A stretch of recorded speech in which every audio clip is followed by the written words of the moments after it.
morning, students. Myself Akash Saxena, and I am back with a new chapter of information technology, and that is green skills. Okay, तो ये chapter directly computer से connected नहीं है, IT से connected नहीं है, but इसमें हम क्या पढ़ेंगे कि अपने स्किल्स से हम कैसे अपनी जितना भी नेचर है उसको कैसे हम लोग सरवाइव करवा सकते हैं, हम लोग कैसे उसको मीन्स बचा सकते हैं. ओके, तो session one is the environment, natural resources and conservation. Okay, in its most literal sense, environmental simply means surroundings, environs. Hence the environment of an individual object, element or system includes all of the other entities with which it is surrounded. However, in reality, individuals, objects, elements and systems rarely exist in isolation. Okay, instead they tend to interact to varying extent with their surrounding entities. Therefore, it is not particularly helpful to conceptualize the environment and without including in that conceptualization some notions of relationship. ठीक है, individuals, objects, elements and system influence and are in turn influenced by their surroundings. Okay, तो environment जो है वो हमारे जितने भी components हैं हमारे आसपास के उससे इन्फ्लुएंस रहता है और उसको इन्फ्लुएंस करता भी है. तो first heading is natural environment. Our environment is everything that surround us from the trees, mountains, roads, buildings, things and even people. तो जो हमारा एनवायरनमेंट है वो कैसे बनता है?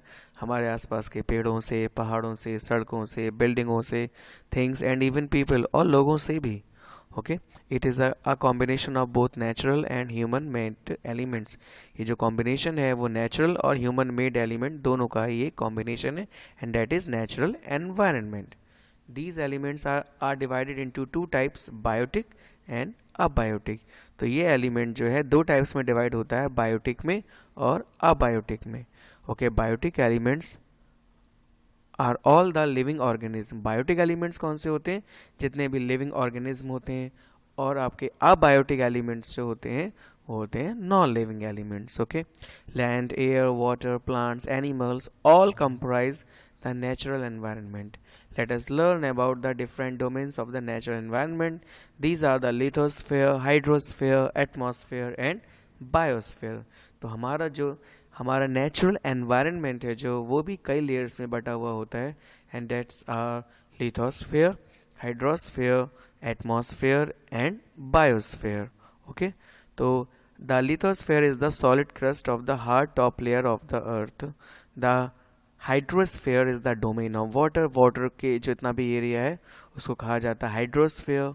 Atmosphere is the thin layer of air that's around the earth. तो जो एटमॉस्फेयर है वो एक थिन लेयर है एयर की जो कि अर्थ को सराउंड करे रहती है. And the last one is biosphere. The biosphere includes all life. It is the zone of the earth where land, water and air interact with each other to support life. तो हमारी जो life exist करती है वो biosphere पे करती है. Okay, तो इसके चार कंपोनेंट कौन से हुए एनवायरनमेंट में? Correct, the lithosphere, hydrosphere, atmosphere and biosphere.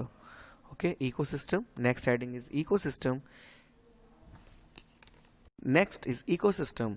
Okay, community of living and non-living organism living interdependently with each other is called ecosystem. तो ecosystem क्या है? वो community है जहाँ पे living और non-living organism एक दूसरे पर interdependent means एक दूसरे पर रहते हैं is called ecosystem, like forest, pond, etc. An ecosystem is a dynamic entity with constant interactions occurring among the organism and with the surrounding.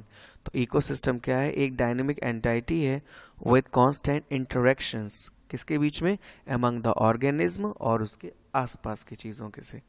Okay, plants release oxygen after photosynthesis and absorb carbon dioxide released by animals.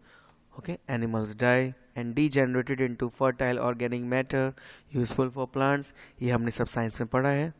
In a garden, various plants, insects like bees and butterfly, microorganisms in soil and air together constitute the ecosystem of the garden. Yes, it is correct ना. एक garden में क्या क्या होता है? Various plants, insect होते हैं जैसे कि बीज और बटरफ्लाइज, माइक्रो ऑर्गेनिज्म होते हैं सॉइल में, मिट्टी में, और एयर होती है। तो ये सारी चीज़ें जो हैं एक दूसरे पर इंटरडिपेंडेंट हैं और ये लोग मिलके एक क्या बनाते हैं, गार्डन का इकोसिस्टम। तो ऐसे ही हमारी अर्थ पे भी एक इकोसिस्टम का क्रिएशन है जो लिविंग और नॉन लिविंग ऑर्गेनिज्म के बीच में रहता है। ओके, हम लोग जो है उन पे डिपेंडेंट है, नॉन लिविंग ऑर्गेनिज्म पे, और नॉन लिविंग ऑर्गेनिज्म हम पर डिपेंड है। तो ये इंटरडिपेंडेशन जो है यही कहलाता है ecosystem. Okay, next example is in a river, members of ecosystem are fish, aquatic plants, insects, insect-eating birds, amphibians like frog, microorganism of soil and water। तो एक रिवर में जो जितने भी मेंबर्स हैं इकोसिस्टम के, तो वो भी एक क्या बनाते हैं, इकोसिस्टम बनाते हैं, जैसे कि aquatic plants, insects, insect eating birds, amphibians like frog, micro organism. Okay, तो ये सारे लोग जो हैं एक इकोसिस्टम का निर्माण करते हैं। Okay, next heading is relationship between society and environment. Man had been very closer to the environment ages ago. Man was living in much compliance to the command of the nature. Nature was man's heaven. As man advanced in knowledge and technology, this relationship was severed with a gap between the two. Nature और man के बीच में एक जो gap है वो बढ़ता जा रहा है। Okay, as various phenomenon of environment like weather, different terrains influence our life, our action to put a great impact on the environment. तो हम और जो कि एनवायरनमेंट है ये भी एक दूसरे पर इफेक्ट डाल रहे हैं। Okay, with the advancement of technology, industrialization, and ambitious advancement in the direction of development of luxury and comfort, the exploitation of the environment began. Okay, gradually it turned into rampant over-exploitation of natural resources, thereby leading to the following disastrous effect. जितनी भी technology बढ़ी है और हमारा industrialisation बढ़ा है, उसने क्या किया है, हमारे एनवायरनमेंट को एक्सप्लॉइट करना शुरू कर दिया, ओवर यूज़ करना शुरू कर दिया है, और धीरे धीरे it turn into rampant over exploitation of natural resources. इसलिए जो भी हम अपने नेचर का जो भी एक्सप्लॉइटेशन करते हैं वही हमें टर्न अप में, हमें बदले में वही मिल जाता है, उससे बैड इफेक्ट ही हमें ही मिलते हैं। ओके, तो rapid endangerment of rare animals and plants species due to extensive poaching, greater demand for precious animal parts and ornamental goods। Okay, इसके लिए भी हम पोचिंग करते हैं, इसके लिए मारते हैं। नेक्स्ट है erosion of soil and deterioration of soil fertility। Next है water pollution due to fertilizers, pesticides, domestic and industrial waste। Next is air pollution due to toxic industrial emission and fuel combustion. So these are the bad effects of the over exploitation of nature. Next is deforestation. Deforestation is when humans remove or clear large areas of forest lands and related ecosystem for non-forest use like that. These include clearing for farming purposes, ranching, and urban use. In these cases, trees are never replanted. Since the industrial age, about half of world's original forests have been destroyed, and millions of animals and living things have been endangered. Okay, despite the improvements in education, information, and general awareness of the importance of forest, deforestation has not reduced much, and there are still many more communities and individuals who still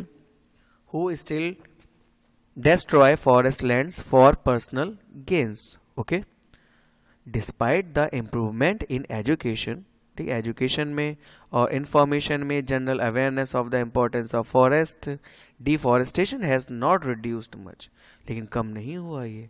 And there are still many more communities and individuals who still destroy forest lands for personal gains.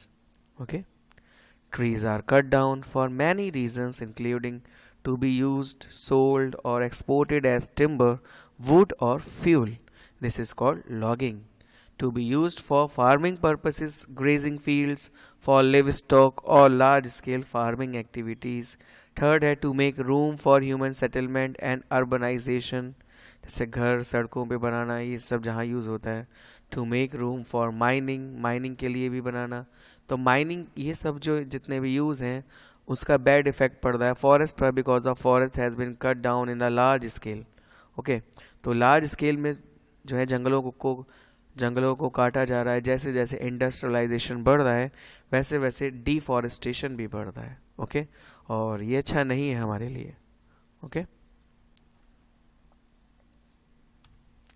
Next is pollution, but pollution हम next lecture में पढ़ेंगे. Okay, और इसको हम लोग यहाँ पे एक बार और रिवीजन करते हैं कि आज हमने यहाँ पे क्या पढ़ा. पहले हमने पढ़ा इकोसिस्टम से पहले हमने पढ़ा था एनवायरनमेंट की लेयर्स के, जो कि थी lithosphere, hydrosphere, atmosphere, biosphere.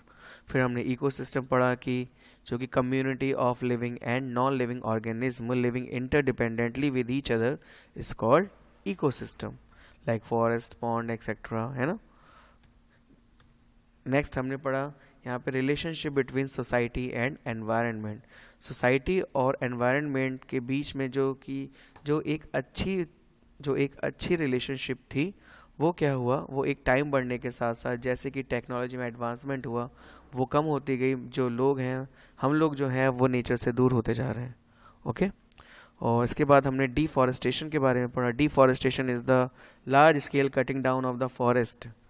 Okay, तो ये सारे बैड इम्पैक्ट्स जो हैं वो नेचर पे हम ही लोग डाल रहे हैं. ओके, आगे हम इसके बारे में नेक्स्ट लेक्चर में पढ़ेंगे. And till then thank you and bye.